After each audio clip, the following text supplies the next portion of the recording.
Bismillahirrahmanirrahim. Assalamualaikum warahmatullahi wabarakatuh.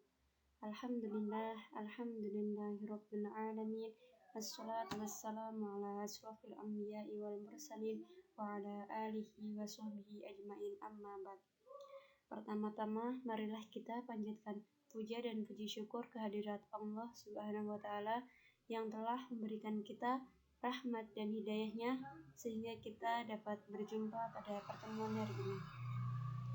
Kedua kalinya, sholawat serta salam kita aturkan kepada junjungan kita Nabi Agung Nabi Muhammad Sallallahu Alaihi Wasallam yang telah membawa kita dari zaman kegelapan menuju zaman yang terang benderang seperti pada kesempatan pada pertemuan ini.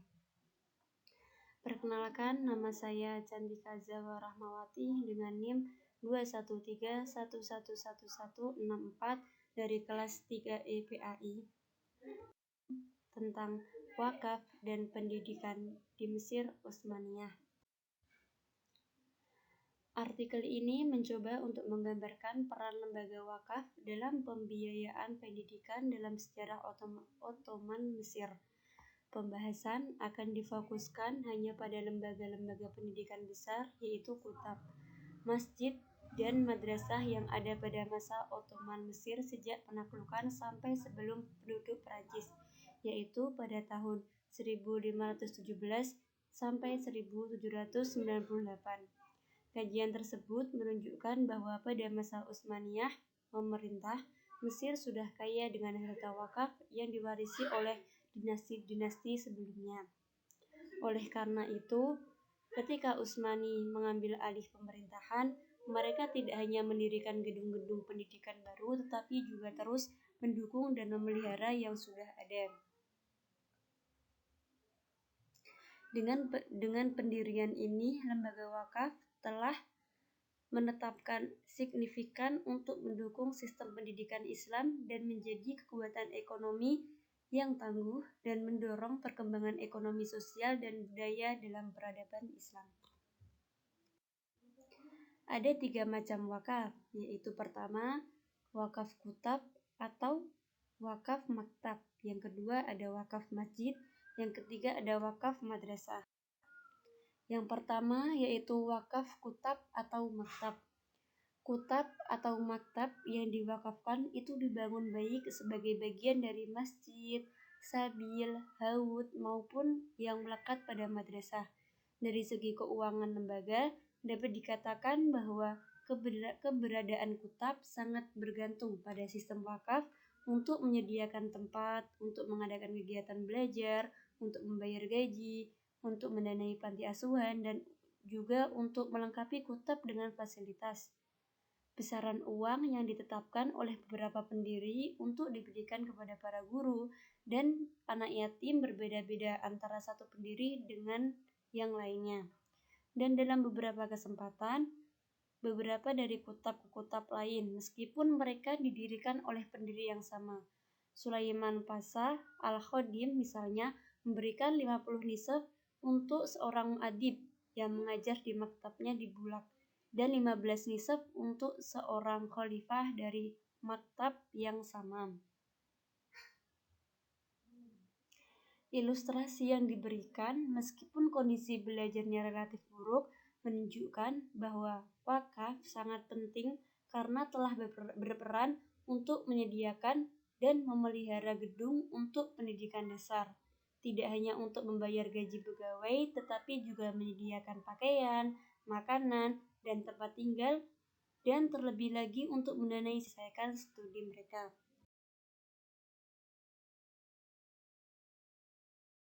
Yang kedua ada wakaf masjid.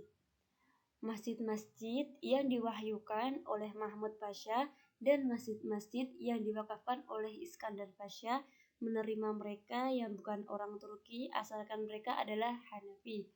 Mereka dibayar setiap bulan dan beberapa kali jumlahnya akan ditambahkan jika ada sisa yang tersisa dan jika pendiri telah menetapkan dalam waqfiyah untuk melakukannya.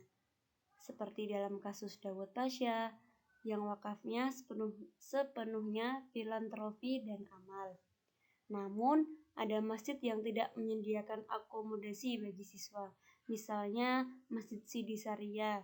Meskipun kebijakan Utsmaniyah di Mesir tampaknya menghambat perluasan perkebunan wakaf baru, itu tidak berarti bahwa tidak ada bangunan wakaf yang didirikan sama sekali setelah penaklukan.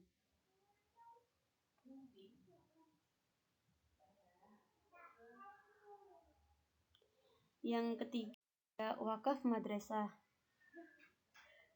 Al-Azhar adalah sebagai contoh masjid perguruan tinggi yang paling mencolok, memperoleh pamor segera setelah penaklukan dan menjadi lembaga akademik paling terkemuka untuk mengajar mereka yang ingin menjadi alim dan untuk memasuk guru dan profesor untuk madrasah lain.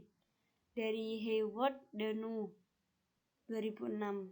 Serupa dengan intuisi yang lain disebutkan, wakaf saleh digunakan untuk memelihara bangunan, untuk membayar gaji para profesor dan administrator kepercayaan, serta untuk mendukung siswa. Tempat tinggal santri tersebut diwakafkan untuk memfasilitasi santri dari negara dan tempat ibadah tertentu, tergantung dari wakaf yang ditetapkan oleh para pendirinya.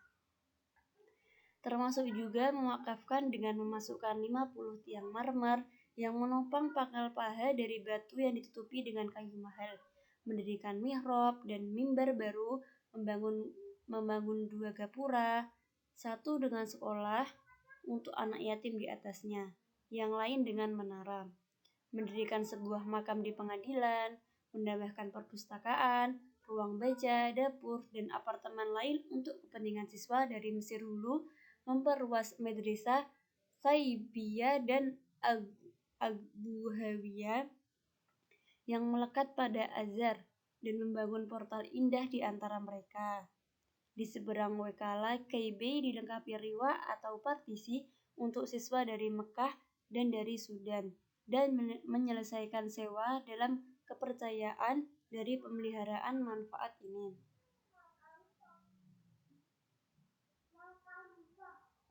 Sejumlah besar pendapatan wakaf dihabiskan untuk membayar gaji bulanan staf.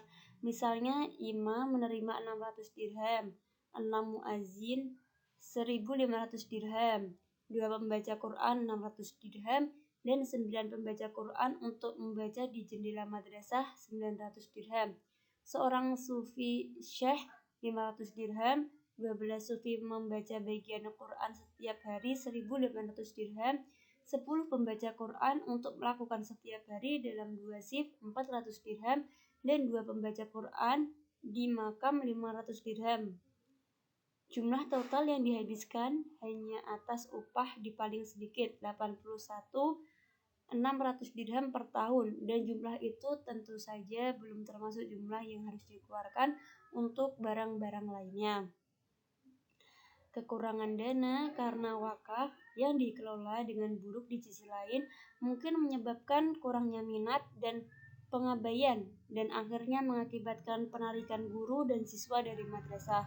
Dari kasus Al-Azhar saja dapat disimpulkan bahwa akumulasi pendapatan wakaf dari banyak pendiri dapat membantu lembaga tertentu untuk mencapai ketenaran dan prestisi di bidang akademik pembelajaran. Kesimpulan pertama, ada analisis. Dari artikel di atas bisa kita analisiskan ada beberapa macam wakaf dan pendidikan di Mesir Utsmaniyah. Ada beberapa contoh dari setiap wakaf pendidikan yang ada di sana. Dijelaskan pula bagaimana dan apa itu wakaf pendidikan. Ada pula cara dan kebiasaan wakaf pendidikan di negeri Mesir Utsmaniyah. Tadi pertama ada wakaf kutab atau wakaf maktab, yang kedua ada wakaf masjid, yang ketiga ada wakaf madrasah.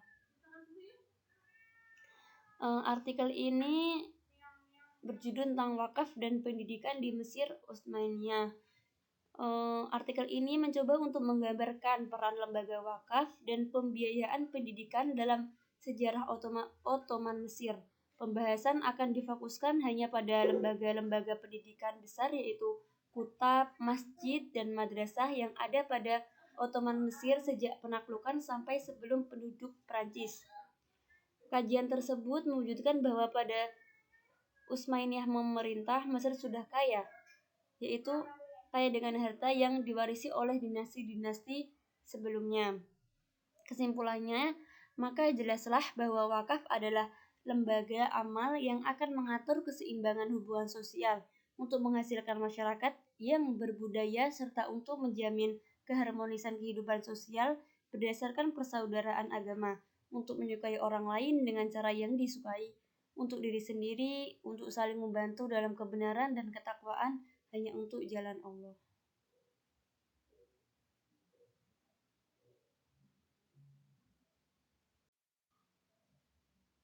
Cukup sekian dan terima kasih. Assalamualaikum warahmatullahi wabarakatuh.